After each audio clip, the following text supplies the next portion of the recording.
በጥቂት ሰዓታት 5 ሀገራትን መደብደቧን ይፋ አድርጋለች። ይህ ማለት እንግዲህ አሁንም ሰበር ዜና ሰምቷል። የአሜሪካኑ ፕሬዝዳንትና እንዲሁም በአካባቢ የሚገኙ ሀገራት ማስጠንቀቂያ ከኢራን ሰጥቷቸዋል። የአሜሪካኑ ፕሬዝዳንት የተናገሩትን ማለትም የሆርሙዝ ሰርጥን እቆጣጠረዋለሁ ከዛም ገቢ ያገኛለሁ ባሉት መሰረት የኢራን አሜሪካ መካከለኛው ምስራቅ የጦር ሰፈሮች በኢራን እየጋዩ ነው። Iran predictably responding with its own details. Good morning. ምሽት የጦርነት ያደረገው የአሜሪካና ኢራን ነገር መጨረሻው ለአሸማጋዮች የቸገረ የመካከለኛው ምስራቅ ፖለቲካ በምን ቋጨው ጭንቅ ውስጥ ላሉ ሰላም እንጂ አንዲትም የኢራን አብዮታዊ ጦር ከእገዳው ጋር ተያይዞ ከቀረበው ማስጠንቀቂያ ባለፈ ማንኛውንም አይነት የአሜሪካ ጥቃት በእጥፍ እርምጃ እንደሚመልስና በቀጠናው የሚገኙ አዳዲስ የአሜሪካ ጦር ሰፈሮችን ኢላማ ለአሜሪካ የአየር ድብደባ ምላሽ በባህረ ሰላጤው ሀገራት ላይ ጥቃት የሰነዘረችው ኢራን የሆርሙዝን የባህር በር ዘግቻለሁ አለች። የኢራን አብዮታዊ ጦር ከእገዳው ጋር ተያይዞ ከቀረበው ማስጠንቀቂያ ባለፈ ማንኛውንም አይነት የአሜሪካ ጥቃት በእጥፍ እርምጃ እንደሚመልስና በቀጠናው የሚገኙ አዳዲስ የአሜሪካ ጦር ሰፈሮችን ኢላማ እንደሚያደርግ አስታውቋል። በተጨማሪም የኢራንን የጉዞ መስመር በመተው መገናኛ ዘዴዎቿን አጥፍታ ስትጓዝ የነበረች አንድ ጥፋተኛ ያላትን መርከብ መምታቱን ገልጿል። በዚህ ሳምንት መጀመሪያ በኦማን የባህር ክልል ለመጓዝ የሞከሩ 3 ነዳጅ የጫኑ መርከቦች ላይ ጥቃት መሰንዘሩን ተከትሎ ውጥረቱ አይሏል። ኢራን በበኩሏ ብቸኛው ደህንነቱ የተጠበቀ መስመር በእርሷ ይዞታ ስር የሚያልፈው መሆኑን ደጋግማ ስትገልጽ ቆይታለች። የመርከቦቹን ጥቃት ተከትሎ አሜሪካ በሰነዘረችው የአየር ጥቃት 17 ሰዎች ሲገደሉ 115 የሚሆኑ ደግሞ መቁሰላቸውን የኢራን ባለስልጣናት አስታውቀዋል። ኢራንም በበኩሏ በባህረ ሰላጤው ለሚገኙ የአሜሪካ አጋሮች ምላሽ የሚሆን ጥቃት ሰንዝራለች። የአሜሪካ ፕሬዝዳንት ዶናልድ ትራምፕ የኢራን ጥቃቶች የተኩስ አቁም ስምምነቱን እንዳፈረሱት ሲገልጹ የኢራን ውጭ ጉዳይ ሚኒስትር አባስ አራክቺ አሜሪካም ስምምነቱን ጥሳለች ሲሉ ከሰዋል። ይሁን እንጂ ትራምፕ ድርድሩ አሁንም እንደሚቀጥልና አሸማጋዮች ሂደቱን ለማስቀጠል እየጣሩ መሆናቸውን ገልጸዋል። የአሜሪካ መገናኛ ብዙሃን እንደዘገቡት ኢራን በመርከቦቹ ላይ የተፈጸመው ጥቃት በስህተት በውስጥ ባሉ አማጺ ቡድኖች የተፈጸመ መሆኑን ለአሜሪካ ባለስልጣናት አሳውቃለች። እውነትም ይሄ ዓመት ልክ አይደለም ጋይስ። እነዚህ ሀገራት የተስማሙት ጦርነት ውስጥ ለመግባት ነው ያስመሰሉት።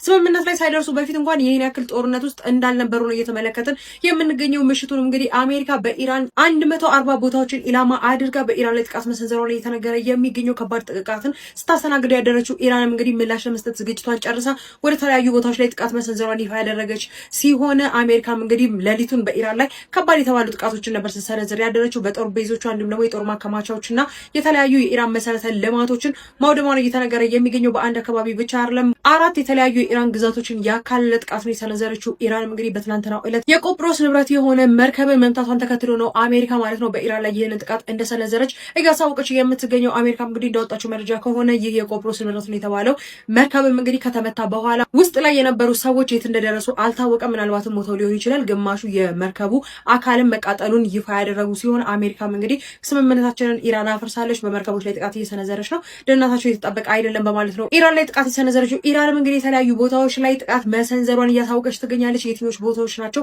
የሚለውን ነገር ደግሞ አጣርቼ ይላችሁ መጣለ። ፕላስ ምልክቷን ተጭናችሁ አዳዲስና ፈጣን መረጃ ማግኘት ትችላላችሁ። መልካም ቆይታ ይሆንላችሁ። አሁንም ሰበር ዜና ሰምቷል። የአሜሪካኑ ፕሬዝዳንትና እንዲሁም በአካባቢ የሚገኙ ሀገራት ማስጠንቀቂያ ከኢራን ሰጥቷቸዋል። የአሜሪካኑ ፕሬዝዳንት የተናገሩትን ማለትም የሆርሙዝ ሰርጥን እቆጣጠረዋለሁ ከዛም ገቢ ያገኛለሁ ባሉት መሰረት የኢራን አብዮታዊ ዘብ በፍጥነት ነው መልስ የሰጠው። ከላይም እንደምትመለከቱ የአሜሪካ መንግስት በሆርሙዝ ሰርጥ ማኔጅመንት ላይ ጣልቃ ገባለሁ ብሎ ተናግሯል። ይህም በአካባቢ የሚገኘውን ሰላም የሚያደፈርስና እንዲሁም የዓለም አቀፍ የሆነ ግብይቱን የሚያደፈርስ እንደሆነ ይታወቅልኝ። የአሜሪካ መንግስት በሆርሙዝ ሰርጥ ማኔጅመንት ላይ ወይ አስተዳደሩ ላይ ጣልቃ እንዲገባ በፍጹም አንፈቅድም። በዚህም ተግባር ላይ ከአሜሪካ ጋር ለመስራት ያሰባቸው አካባቢው ሀገራት ጥንቃቄ አድርጉ። ይህንን የሆርሙዝ ሰርጥ ለመቆጣጠር ከአሜሪካ ጋር የምትሰሩ ከሆነ ኢራን ላይ ጦርነት እንዳወጃችሁ ነው የምንቆጥረው። ሁሉም የአካባቢው ሀገራት በጦርነት እሳት ውስጥ ይቀቀላሉ ሲሉ እንግዲህ የኢራን ወታደራዊ አመራር ለአሜሪካኑ ፕሬዝዳንት ዶናልድ ትራምፕ ዛቻ በአሁኑ ሰዓት ይህንን የመሰለ መልስ ሰጥቷል። ምን ታስባላችሁ? ሀሳባችሁን ኮሜንት ላይ አስቀምጡልኝ። ብሩክ ነው ይመለሳል። አሁንም አዲስ ነገር ካለ ለአሜሪካ የአየር ድብደባ ምላሽ በባህረ ሰላጤው ሀገራት ላይ ጥቃት የሰነዘረችው ኢራን የሆርሙዝን የባህር በር ዘግቻለሁ አለች። የአሜሪካ ጦር በኢራን ላይ ተከታታይ የአየር ድብደባዎችን መፈጸሙን ተከትሎ ኢራን በአጸፋው በባህረ ሰላጤው ሀገራት በሚገኙ የአሜሪካ ወታደራዊ ተቋማትን አጥቅታለች። ኢራን የሆርሙዝን የባህር በር ሙሉ በሙሉ እንደዘጋች ብታስታውቅም አሜሪካ በበኩሏ የሆርሙዝ በር ክፍት እንደሆነና መተላለፊያውን ነፃ ለማድረግ ዝግጁ እንደሆነች ገልጻለች። ዘርፎ ሀብታሙ ዝርዝር አለው። የአሜሪካና የኢራን ኃይሎች በከባድ ሚሳኤልና የሰው አልባ አውሮፕላን ጥቃቶችም ተፋጠዋል። ቴህራን እሁድ ዕለት በመላ የባህረ ሰላጤ ግዛቶች በሚገኙ የአሜሪካ ተቋማት ላይ ያነጣጠረ ጥቃት የሰነዘረ ሲሆን ወሳኙን የሆርሙዝ ባህረ ሰላጤ ዳግም እንደዘጋች ማስታውቃለች። ይህ የታደሰው ግጭት የሆርሙዝ ባህረ ሰላጤ እንደገና ለመክፈትና ለተጨማሪ 60 ቀናት በሚደረግ ድርድር ጦርነቱን ለማቆም ያለመው ባለፈው ወር የተፈረመውን የአሜሪካና ኢራን ጊዜያዊ ስምምነት ወደፊት እጣ ፋንታ ጥያቄ ውስጥም ጥሎታል። ጥቃቶቹ ኢራን በሆርሙዝ ባህረ ሰላጤ በኩል የሚደረገውን የባህር ጉዞ ለመቆጣጠር በምታደርገው ጥረት በተደጋጋሚ በሚፈጸሙ ጥቃቶችና አጸፋዊ ጥቃቶች መካከል የመጡ ናቸው። ይሁን እንጂ የቅርብ ጊዜ ጥቃት ተከታታይ በፍጥነትና በክልል አድማስ ረገድ ከፍተኛ ጭማሪ ማሳይቷል። የኢራን ጥቃቶች በየካቲት ወር ከተጀመረ ወዲህ ጥቃት ደርሶባቸው የማያውቀውና የተኩስ አቁም ንግግሮቹ አማላጅ በሆነችው ኳታር ላይም ደርሷል። ከግንቦት ወር መጀመሪያ ጀምሮ ጥቃት ያልደረሰባት የተባበሩት አረብ ኤምሬቶች የኢራን ሚሳኤሎችና ድሮኖች በአየር መከላከያ ስርዓቷ እንደተመቱ ማስታውቃለች። የአሜሪካ ጦር በኢራን ተጨማሪ ጥቃቶችን መጀመሩን የአሜሪካ ማዕከላዊ እዝ በኤክስ ገጹ ላይ በወጣው መግለጫ ላይም አረጋግጧል። ይህም በሆርሙዝ ባህረ ሰላጤ በኩል በነጻነት የሚጓዙ ሲቪል መርከበኞችንና የንግድ መርከቦችን ለማጥቃት አቅማቸውን ለማዳከም ያለመ እንደሆነም ተገልጿል። የእዙ ቃል አቀባይ ቲም ሆንኪንስ ለሲኤንኤን እንደተናገሩት የአሜሪካ አውሮፕላኖች አንድ የኢራን ሚሳኤልና አንድ ራስን አጥፍቶ ጠፊ ድሮን መተው ጥለዋል። የአሜሪካው ፕሬዝዳንት ዶናልድ ትራምፕ እሁድ ዕለት ከሰዓት በኋላ ለሮይተርስ በስልክ በሰጡት አጭር አስተያየት ስለ ቅዳሜና እሁዱ የኢራን ጥቃቶች ሲናገሩ እየደበደብናቸው ነው ሲሉም ገልጸዋል። የኢራን መገናኛ ብዙሃን እሁድ እንደዘገቡት በባህረ ሰላጤው ዳርቻ ላይ በሚገኙ ወታደራዊ ተቋማትና በቅርብ ርቀት ላይ በምትገኙ በቀሽም ደሴት አቅራቢያ በሚገኙት ሲሪክና ባንደር አባስ የወደብ ከተሞች አካባቢ የሚሳኤል ጥቃቶችና ፍንዳታዎችም ነበሩ። የኢራን የውጭ ጉዳይ ሚኒስትር በወጣው መግለጫ አሜሪካ በሳምንቱ መጨረሻ በኢራን ላይ የፈጸመችውን ጥቃትም አውግዟል።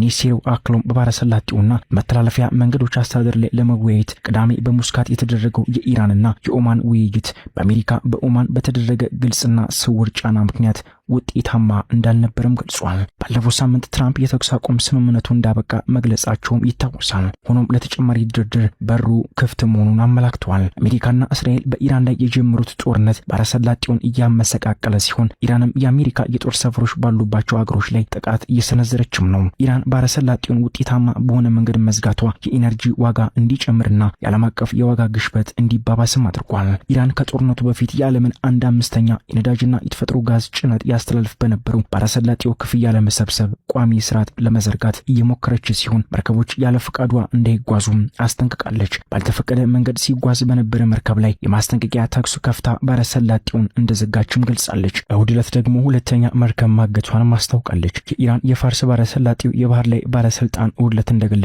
በአካባቢው በአሜሪካ ወታደራዊ ኃይሎች በቅርቡ በተፈጠሩ ህገወጥ እንቅስቃሴዎች ምክንያት በባህረ ሰላጤው በኩል ማለፍ በአሁኑ ጊዜ አይቻልም፣ መረጋጋትና ሰላም እንደተመለሰ ፈቃዶች እንደሚሰጡ ባለስልጣኑ ገልጿል። የኢራን ድፍድፍ ዘይት ሽያጭ ፈቃድ የሰረዘችው አሜሪካ ከኢራን በሚሰነዘር ጥቃት፣ ትንኮሳ፣ ማስፈራሪያና የዘፈቀደ መግለጫዎች ቢኖሩም ኃይሎቿ የመርከብ ጉዞ ነጻነትን ለመጠበቅ ዝግጁ መሆናቸውንም አስታውቃለች። ሁለት ቀናትን በመሃል ረፍት ሰጥቶ አራተኛውን ምሽት የጦርነት ያደረገው የአሜሪካና ኢራን ነገር መጨረሻው ለአሸማጋዮች የቸገረ የመካከለኛው ምስራቅ ፖለቲካ በምንም ቋጨው ጭንቅ ውስጥ ላሉ ሰላም እንጂ አንዲትም የጥይት ድምፅ እንዲሰማ አንፈልግም ለሚሉ ለዓለም በጎ ሀሳቢ ወገኖች ሚናችን ምን ይሆን በሚል ግራ ተጋብተው የሚሳይሉን ድምፅ ለመስማት ተገድተዋል። ዳግም ውጥረቱም ተመልሷል። ከእስከ ዛሬው ምናልባትም ልዩነቱ እስራኤልና ኢራን እስካሁን አልተተኳኮሱም የሚለው ብቻ ነው። ሰዓታትን እየጠበቁ እንደሆነ ግን ይነገራል። አሜሪካ አራተኛውን ዙር አየር ጥቃት እሁድ አመሻሹን በተለያዩ የኢራን ከተሞች ላይ በሆርሙዝ ደቡባዊ ኢራንና ኢራቅ ድንበር አቅራቢያ ስታደርስ ኢራን ደግሞ አጽፋ ያለችውን በዮርዳኖስ፣ ኩዌት፣ ኦማንና ባህሬን ላይ የሚሳይል ውርጅብኝ እንዳወረደች ተነግሯል።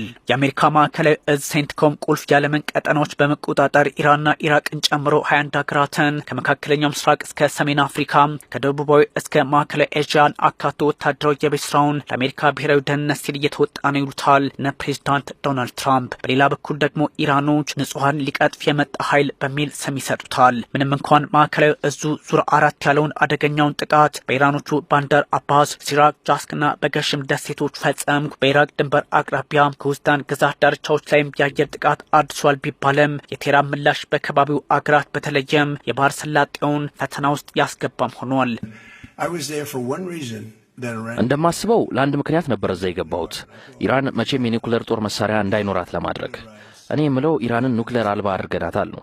ያ መቼም አይሆንም። ኒውክሌር ጦር መሳሪያ ፈጽሞ አይታጠቁም። በተለይም ኢራን በሶስተኛው ምሽት ጥቃቷ ላይ ዮርዳኖስን፣ ባህሬንና አረብ ኤሚሬቶችን፣ ካታርን እንዲሁም ኩዌትን በሰው አልባ አውሮፕላንና ሚሳይል መምታቷን ተከትሎ አንድ ኢራን ወደ 7 ሀገራትና ከዛ በላይ ጥቃት የማድረስ ወታደራዊ አቅም እንዳላት የሚያሳይላት ሆኗል ሲሉ ወታደራዊ ተንታኞች ያስቀምጣሉ። በእርግጥ ስጋትም እንዳለው አይረሳም ይላሉ። ያም ሆኖ ግን እነዚህ ሀገራት በኢራን ላይ ቀጥተኛ ጥቃት ባይከፍቱም ቴህራን ከ7 በላይ ሀገራት ጋር አንዳንዴም ዓለም ጋር ጦርነት ውስጥ ገብቻለሁ የሚል ወታደራዊ አረዳድ አላት። ሳውዲ አረቢያና ኤሚሬቶች ጥቃት በኢራን ላይ አድርሰዋል የሚሉ መረጃዎች ከዚህ ቀደም ከፕሬዚዳንት ዶናልድ ትራምፕ ሳይቀር ከመውጣቱ ውጭ የትኛውም የገልፍ ሀገራት ወደ ቀጥተኛ ውጊያ ገባ የሚለውን መመለስ ግን የማይቻል ሆኗል። የኢራን የውጭ ጉዳይ ሚኒስቴር የጦር ወንጀል ተፈጽሞብናል በሚል የአዳሩን ጥቃትም ፈርጆታል። የአሜሪካው ማዕከላዊ እዝ የቴህራን የማጥቃት አቅም ለማዳከም በሆርሙዝ ሰርጥ ላይ ከኔ ውጭ ማን አለ የሚለውን ልምዷን ለማስተው አስገድዶ ወደ ተኩስ አቁሙ መጠናከር ለማምጣት ጥቃትን ይቀጥላለሁ ቢልም የኢራን አብዮታዊ ዘብ ኃይል IRGC አንድ ሲተኮስ አንድ ምላሽ አቋሚ ነው በሚል ወታደራዊ አካሄዱን በመጡበት ምላሽ እንደሚያደርገው አስጠንቅቋል። ፕሬዚዳንት ዶናልድ ትራምፕ ኢራን አንድ ስትተኩስ እኛ 20 በሚል ከዚህ ቀደም አቋማቸውን ማንጸባረቃቸው ደግሞ የሚታወስ ነው። ፕሬዚዳንቱ አንድ ሳምንት ባልሞላ ጊዜ 4 ከባድ ጥቃቶችን አዘው ጥቃት አሰንዝረዋል። የሰኔ 17ቱን የመግባቢያ ሰነድ ስምምነት ሁለቱም ጥሰውታል። ምንም እንኳን ቀድሜ አልተኮስኩም በሚል ለማስተባበል አንዱ ሌላው ላይ ጣት ቢቀስርም ሁኔታው ግን መካከለኛው ምስራቅ ዛሬም ቀውስ ውስጥ መሆኑን በእርግጥም የሚጠቁም ሆኖም ተመዝግቧል። የእስላማዊት ኢራን ሪፐብሊክ የውጭ ጉዳይ ሚኒስቴር አሜሪካ የገባችውን ቃል መጣሷን ተከትሎ ማስጠንቀቂያ ሰጥቷል። የብሔራዊ ጥቅምንና ደህንነት ለማስጠበቅ አስፈላጊ ነው ብሎ ያሰበውን ሁሉ እርምጃ ይወስዳል።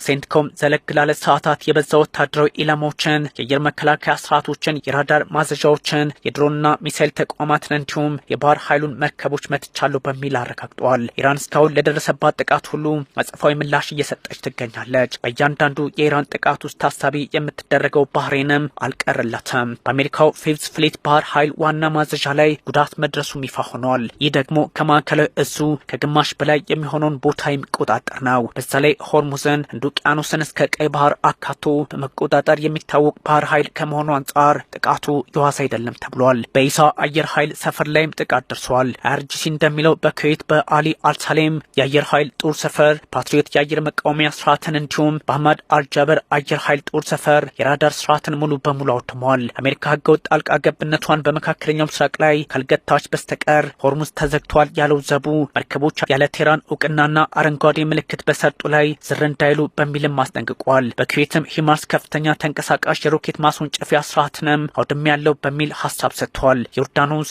4 ሚሳይሎችን አክሽፍ ያለው እነሱም ከኢራን ቀጥታ የተተኮሱ ናቸው በሚል ሀሳቧን አስቀምጣለች። የመጨረሻውን ሳይጨምር ላለፉት 3 ጥቃቶች የአሜሪካው ማዕከላዊ እዝ ከ300 በላይ ኢላማዎችን በኢራን ምድር መትቻለሁ በሚል መግለጫውን ሰጥቷል። በሁለቱም ኃይሎች የሚወሰደው እርምጃ የ60 ቀናቱን ያፍታ እየተደራደሩ ተኩስ ማቆም ማዕቀፍን የጣሰም ሆኗል። መካከለኛው ምስራቅ ላይ ያለውን ውጥረት ወደ ሌላ አቅጣጫ የሚወስደው ደግሞ በእስራኤልና ኢራን መካከል አዳዲስ የሚሳይል ጥቃቶች ከሰሞኑ አሜሪካ የመካከለኛው ምስራቅ የጦር ሰፈሮች በኢራን እየጋዩ ነው።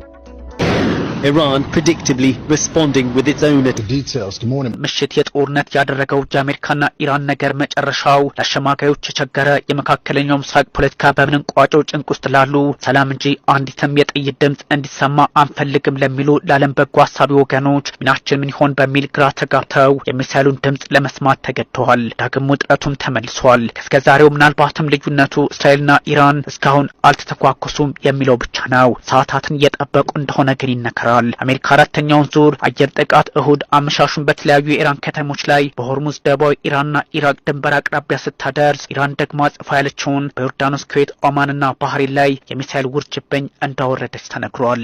የአሜሪካ ማዕከላዊ እዝ ሴንትኮም ቁልፍ የዓለምን ቀጠናዎች በመቆጣጠር ኢራንና ኢራቅን ጨምሮ 21 ሀገራትን ከመካከለኛው ምስራቅ እስከ ሰሜን አፍሪካ ከደቡባዊ እስከ ማዕከላዊ ኤዥያን አካቶ ወታደራዊ የቤት ስራውን ለአሜሪካ